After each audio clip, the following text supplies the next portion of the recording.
Assalamualaikum semua. Hai.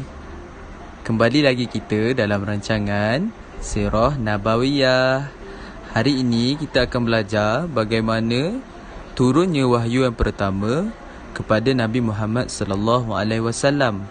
Oleh itu, saya menjemput Ustaz Azhar Idrus untuk menceritakan kepada semua tentang bagaimana wahyu pertama diturunkan. Assalamualaikum semua. Nama saya Ustaz Azhar Idrus. Hari ini saya akan menceritakan kepada kamu semua tentang bagaimana wahyu pertama diturunkan kepada Nabi Muhammad sallallahu alaihi wasallam. Kamu semua nak dengar tak? Nak. Bagus, semuanya semangat. Sebelum itu, saya akan tunjukkan kepada kamu semua grafik peta minda untuk kamu semua lebih memahami. Jom kita lihat sama-sama.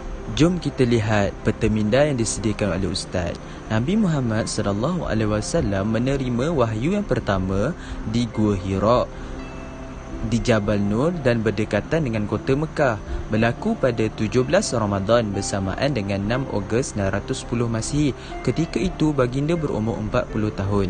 Turunnya ayat 1 hingga 5 surah Al-Alaq tanda kebangkitan baginda sebagai seorang rasul, dan selang 40 hari selepas peristiwa tersebut turunnya wahyu yang kedua surah Al-Mudassir ayat 1 hingga 7 untuk disampaikan kepada seluruh umat manusia. Apa itu Al-Quran ya anak-anak murid sekalian? Al-Quran merupakan kitab suci yang diturunkan kepada Nabi Muhammad sallallahu alaihi wasallam melalui malaikat Jibril daripada Allah Subhanahu wa taala. Oleh itu, hendaklah kita mengetahui tentang bagaimana cara wahyu yang pertama diturunkan kepada Nabi Muhammad sallallahu alaihi wasallam.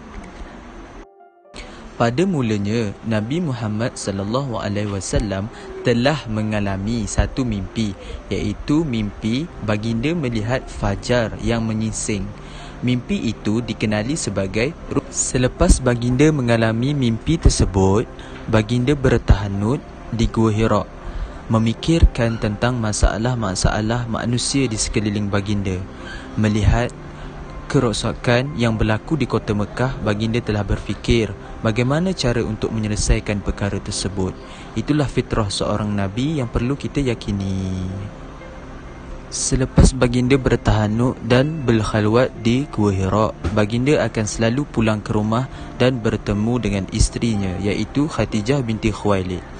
Sebelum pergi bertahanuk di Gua Hira, kebiasaannya Siti Khadijah akan menyediakan pelbagai bekalan kepada Nabi seperti gandum dan roti, dan kemudian baginda akan kembali ke Gua Hira untuk menyendiri. Di situ baginda akan beribadah kepada Allah Subhanahu wa taala, memikirkan masalah-masalah yang berlaku di sekeliling baginda, terutama sekali berkaitan dengan penduduk-penduduk di kota Mekah.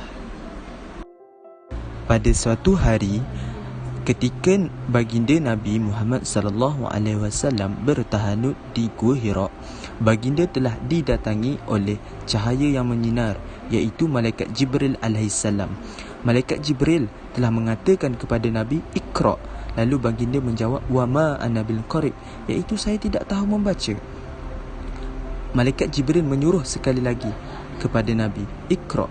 Lalu jawapan yang sama tetap dikatakan oleh Nabi Muhammad kepada malaikat Jibril. Kemudian malaikat Jibril telah memeluk dengan seerat-eratnya Nabi Muhammad. Lalu Nabi Muhammad mengikuti apa yang diperkata Jibril.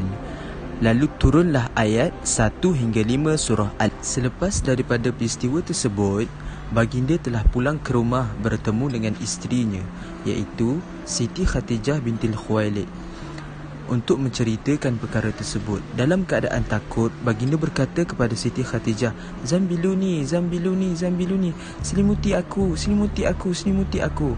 Lalu Khadijah menyelimuti Nabi. Selepas daripada peristiwa itu, Nabi menceritakan segala apa yang berlaku kepada baginda ketika baginda berada di Gua Hira. Selepas itu, Khadijah telah membuat keputusan untuk membawa Nabi berjumpa dengan bapa saudaranya, iaitu Waraqah bin Naufal, yakni seorang ahli kitab. Ini membuktikan bahawa Siti Khadijah merupakan seorang isteri yang amat menyayangi suaminya, iaitu Nabi Muhammad sallallahu alaihi wasallam. Selepas itu, Khadijah telah membawa Nabi berjumpa dengan Waraqah bin Naufal, iaitu bapa saudaranya. Nabi telah menceritakan segala peristiwa yang berlaku di Gua Hira kepada Waraqah bin Naufal. Waraqah bin Naufal mengatakan bahawa Nabi Muhammad sallallahu alaihi wasallam telah dilantik menjadi seorang rasul. Lalu Waraqah bin Naufal mengatakan kepada Nabi, bersedialah untuk segala-gala kemungkinan yang akan berlaku kepada kamu. Di sini Ustaz akan tunjukkan kepada kamu semua dialog di antara Waraqah ibnu Naufal dengan Nabi Muhammad sallallahu alaihi wasallam. Waraqah berkata, itu adalah namus, yakni malaikat Jibril yang diturunkan oleh Allah kepada Musa. Andai saja aku masih muda ketika masa itu, andai saja aku masih hidup ketika kau mengusirmu. Lalu matanya yang telah memutih dan buta tersebut nampak berminal-minal penuh harapan. Nabi Muhammad berkata, benarkah mereka akan mengusirku?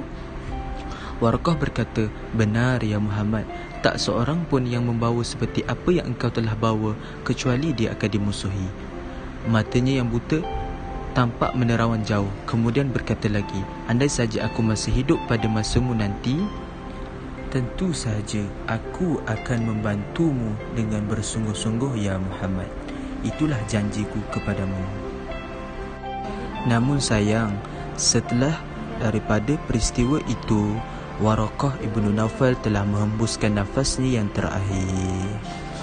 Begitulah kisah bagaimana Nabi Muhammad sallallahu alaihi wasallam mendapat wahyunya yang pertama, iaitu surah Al-Alaq ayat 1 hingga 5. Sebagai seorang Islam, hendaklah kita meyakini setiap daripada kisah-kisah tentang wahyu yang diturunkan oleh Allah kepada Nabi Muhammad sallallahu alaihi wasallam, supaya kita menjadi hamba Allah yang sentiasa beriman dan mendapat kejayaan di dunia dan di akhirat. Ustaz pergi dahulu ya semua. Semoga istiqamah. Ilal liqa. Ma'assalamah. Thank you. Assalamualaikum.